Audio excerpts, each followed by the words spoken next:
ভাই সুলতান একজন বর্তমান বীর সৈনিক, বীর সাহসী, আমাদের আওয়ামী লীগের কর্মী। আচ্ছা সুলতান ভাইয়া, এই যে 5 আগস্ট 2024 পরবর্তীতে আওয়ামী লীগ করলেই হাতে গ্রেপ্তার, মুখ সন্ত্রাস, তুমি কি বুঝি আওয়ামী লীগ করো? শেখ হাসিনার জন্য এত পাগল, একটু বলেছেন ভাই। না, এক সময় আসলে আমি ততটা রাজনীতি করতাম না। আমি এসএসসি দিয়েছি 2023 সালে, এসএসসি এক্সাম দিয়েছি। আমার 14 গোষ্ঠী আওয়ামী লীগ বংশের ছিল, পরিবারের ছিল। বাট আমি শেখ হাসিনা চলে যাওয়ার পরে একটা বয়স যখন শুনছি যে একটা মানুষও কি ছিল না, যে কথা বলার একটা মানুষও কি ছিল না সামনে দাঁড়ার, এই কথাটা শোনার পর থেকে আমি একজন শেখ হাসিনা ভাবি, শেখ হাসিনার ভক্ত।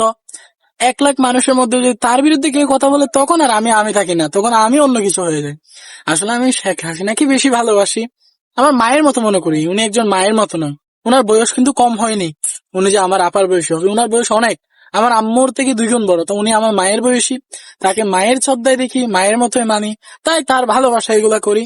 আসলে আমরা কোনো পদ পাওয়ার জন্য নয়, তৃণমূলরা আস না, এই ইতিহাসে কখনো কোনো পদ পাইনি, কোনো বড় নেতাও হতে পারেনি। তবে ওই তৃণমূলই আমরা হতে চাই, কোনো পদ লাগবে না আমাদের।